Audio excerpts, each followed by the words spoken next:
ಕೆಲವರ ಮನೆಯಲ್ಲಿ ಎಷ್ಟೇ ಸೌಲಭ್ಯಗಳಿದ್ರೂ ಕೆಲವರ ಮನೆಯಲ್ಲಿ ಎಷ್ಟೇ ಸೌಲಭ್ಯಗಳಿದ್ರೂ ದುಡಿಯುವವರಿದ್ದರೂ ಕೂಡ ಸಂಪತ್ತು ಹೆಚ್ಚಾಗೋದಿಲ್ಲ. ಯಾವುದೋ ಒಂದು ನಕಾರಾತ್ಮಕ ಶಕ್ತಿ ಆ ಮನೆಯ ಅಭಿವೃದ್ಧಿಗೆ ಅಡ್ಡಲಾಗಿ ನಿಂತಿರುತ್ತೆ. ಈ ಕಾರಣದಿಂದಾಗಿ ಅವರ ಮನೆಯಲ್ಲಿ ಪ್ರಗತಿಯೂ ಇರೋದಿಲ್ಲ, ಅಥವಾ ಕುಟುಂಬದ ಸದಸ್ಯರ ಆರೋಗ್ಯದಲ್ಲಿ ಪದೇ ಪದೇ ಸಮಸ್ಯೆಗಳು ಎದುರಾಗ್ತಾ ಇರುತ್ತೆ.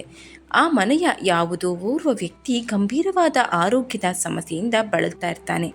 ಈ ರೀತಿ ಅನೇಕ ಸಮಸ್ಯೆಗಳು ನಮ್ಮಲ್ಲಿ, ನಿಮ್ಮಲ್ಲಿ, ನಿಮ್ಮ ಕುಟುಂಬದ ಸಂಬಂಧಿಸಿದ ಯಾವುದೋ ಒಬ್ಬ ವ್ಯಕ್ತಿಯಲ್ಲಿ ಇದ್ದರೆ ಈ ಕೆಲವೊಂದು ಕ್ರಮಗಳನ್ನು ಪಾಲಿಸಿ.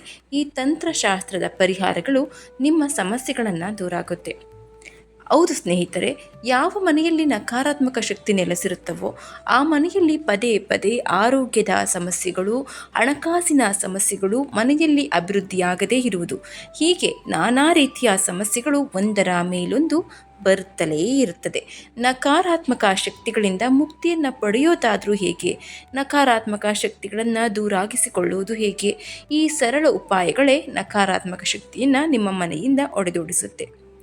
ಇಲ್ಲಿ ಕಲ್ಲುಪ್ಪನ್ನು ಇಟ್ಟರೆ ದುಷ್ಟಶಕ್ತಿಗಳು ಹತ್ತಿರನೂ ಸುಳಿಯಲ್ಲ, ಆರೋಗ್ಯ ಕೂಡ ಉತ್ತಮವಾಗಿರುತ್ತೆ. ಹಾಗಾದರೆ ಬನ್ನಿ ಸ್ನೇಹಿತರೆ, ಇವತ್ತಿನ ವಿಡಿಯೋದಲ್ಲಿ ಕಲ್ಲುಪ್ಪಿನಿಂದ ನಕಾರಾತ್ಮಕ ಶಕ್ತಿಯನ್ನು ಹೇಗೆ ದೂರ ಮಾಡೋದು, ಯಾವ ರೀತಿ ನಾವು ಕಲ್ಲುಪ್ಪನ್ನು ಬಳಸ್ಕೊಳ್ಬೇಕು ಅನ್ನೋದ್ರ ಬಗ್ಗೆ ಇವತ್ತಿನ ವಿಡಿಯೋದಲ್ಲಿ ತಿಳಿದುಕೊಳ್ಳೋಣ. ನಮಸ್ಕಾರ ಸ್ನೇಹಿತರೆ, ಎಲ್ಲರಿಗೂ ಮಾನು ಮನೋಜ್ ಕನ್ನಡ ಯೂಟ್ಯೂಬ್ ಚಾನಲ್ಗೆ ಸ್ವಾಗತ. ನಕಾರಾತ್ಮಕ ಶಕ್ತಿಗಳು ಈ ಕಲ್ಲುಪ್ಪಿಗೆ ಹೆದರುತ್ತೆ. ಹೌದು, ದೆವ್ವಗಳಂತಹ ನಕಾರಾತ್ಮಕ ಶಕ್ತಿಗಳು ಉಪ್ಪನ್ನು ನೋಡಿದರೆ ಹೆಚ್ಚು ಭಯಪಡುತ್ತವೆ. ಉಪ್ಪು ನಿಮ್ಮ ಮನೆಯಿಂದ ನಕಾರಾತ್ಮಕ ಶಕ್ತಿಯನ್ನು ತೆಗೆದುಹಾಕುತ್ತೆ, ಸಕಾರಾತ್ಮಕ ವಾತಾವರಣವನ್ನು ಸೃಷ್ಟಿ ಮಾಡುತ್ತೆ ಎಂದು ನಂಬಲಾಗಿದೆ.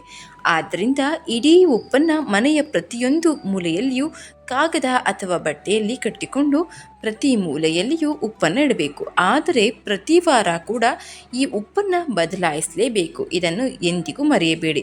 ಇದರಿಂದ ನಿಮ್ಮ ಮನೆಯಲ್ಲಿ ಸಕಾರಾತ್ಮಕ ಶಕ್ತಿಗಳ ಹರಿವು ಹೆಚ್ಚಾಗಿ ನಕಾರಾತ್ಮಕ ಶಕ್ತಿ ಮನೆಯಿಂದ ಹೊರಹೋಗುತ್ತೆ.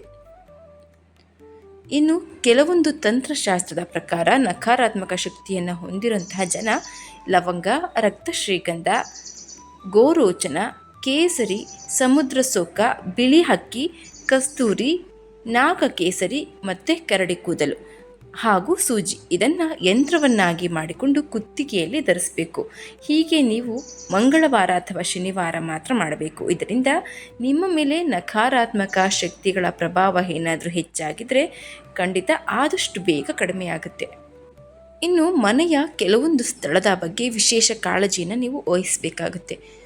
ದೆವ್ವಗಳು ಯಾವುದೇ ಮನೆಯನ್ನು ಸೇರಿದಾಗ ಅದು ತಾನು ಆರಾಮವಾಗಿ ಅಭಿವೃದ್ಧಿ ಹೊಂದುವ ಸ್ಥಳವನ್ನು ಕಂಡುಕೊಳ್ಳುತ್ತೆ.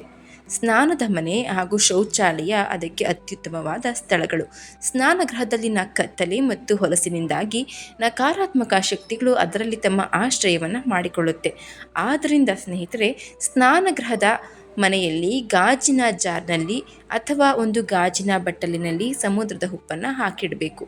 ಇದರಿಂದ ನಿಮ್ಮ ಸ್ನಾನಗೃಹದಿಂದ ದುಷ್ಟಶಕ್ತಿಗಳ ವಾಸಸ್ಥಾನವನ್ನು ತೆಗೆದುಹಾಕಬಹುದು. ಆದರೆ ಪ್ರತಿ ವಾರ ಈ ಉಪ್ಪನ್ನು ನೀವು ಬದಲಾಯಿಸ್ತಾನೆ ಇರಬೇಕು. ಇದನ್ನು ಮಾತ್ರ ಮರೆಯಬೇಡಿ. ನಕಾರಾತ್ಮಕ ಶಕ್ತಿಗಳು ಮನೆಯನ್ನು ಸೇರಿದಾಗ ಆ ಮನೆಯಲ್ಲಿ ಅಭಿವೃದ್ಧಿ ಕುಂಠಿತಗೊಳ್ಳುತ್ತಾ ಹೋಗುತ್ತೆ. ನೀವು ಎಷ್ಟೇ ದುಡಿದರೂ ಕೂಡ ನಿಮ್ಮ ಸಂಪಾದನೆ ಉಳಿಯಲಾರದು. ಮನೆಯ ಸದಸ್ಯರಲ್ಲಿ ಸದಾಕಾಲ ಆರೋಗ್ಯದ ಸಮಸ್ಯೆ ಹೆಚ್ಚಾಗುತ್ತೆ. ಒಬ್ಬರ ಆರೋಗ್ಯದ ಸಮಸ್ಯೆ ದೂರ ಆಗ್ತಾ ಇದ್ದಂತೆ ಮತ್ತೊಬ್ಬರ ಆರೋಗ್ಯದಲ್ಲಿ ಸಮಸ್ಯೆಗಳು ಪ್ರಾರಂಭ ಆಗುತ್ತೆ. ಹಾಗಾಗಿ ಉಪ್ಪಿನಿಂದ ನಾವು ಕೆಲವೊಂದು ತಂತ್ರಗಳನ್ನು ಪಾಲಿಸಿದ್ರೆ ಈ ಎಲ್ಲದಕ್ಕೂ ಪರಿಹಾರವನ್ನು ಕಂಡುಕೊಳ್ಬಹುದು. ಅಷ್ಟೇ ಅಲ್ಲ, ನಾವು ಬಳಸಿದ ಉಪ್ಪನ್ನು, ಅಂದರೆ ನಾವು ಯಾವ ಮೂಲೆಯಲ್ಲಿ ಉಪ್ಪನ್ನು ಇಟ್ಟಿರ್ತೀವೋ ಅದನ್ನು ಒಂದು ವಾರದ ನಂತರ ತೆಗೆದು ಸ್ವಚ್ಛ ಮಾಡಿ ಬೇರೆ ಹೊಸ ಉಪ್ಪನ್ನು ಇಡಬೇಕಾಗುತ್ತೆ. ಆಗ ಬಳಸಿದ ಹಳೆ ಉಪ್ಪನ್ನು ಯಾರೂ ತುಳಿಯದಂತಹ ಸ್ಥಳದಲ್ಲಿ ನೀವು ಹಾಕಬೇಕಾಗುತ್ತೆ. ಈ ರೀತಿ ನೀವು ಪ್ರತಿ ವಾರ ಮಾಡುತ್ತಾ ಬಂದರೆ ಕೆಲವೊಂದು ತಿಂಗಳುಗಳ ಅಂತರದಲ್ಲೇ ನಿಮಗೆ ಬದಲಾವಣೆ ಕಂಡುಬರುತ್ತೆ. ಹೀಗೆ ಉಪ್ಪಿನಿಂದ ನಾವು ಕೆಲವೊಂದು ತಂತ್ರಗಳನ್ನು ಮಾಡ್ತಾ ನಮ್ಮ ಜೀವನದಲ್ಲಿ ಏಳಿಗೆಯನ್ನು ಪಡಿಬಹುದು. ಈ ಮಾಹಿತಿ ನಿಮಗೆ ಇಷ್ಟವಾಗಿದ್ದರೆ ದಯವಿಟ್ಟು ಶೇರ್ ಮಾಡಿ, ಲೈಕ್ ಮಾಡಿ. ವಿಡಿಯೋ ಬಗ್ಗೆ ನಿಮ್ಮ ಅನಿಸಿಕೆ, ಅಭಿಪ್ರಾಯವನ್ನು ಕಮೆಂಟ್ ಬಾಕ್ಸ್ನಲ್ಲಿ ತಿಳಿಸಿ.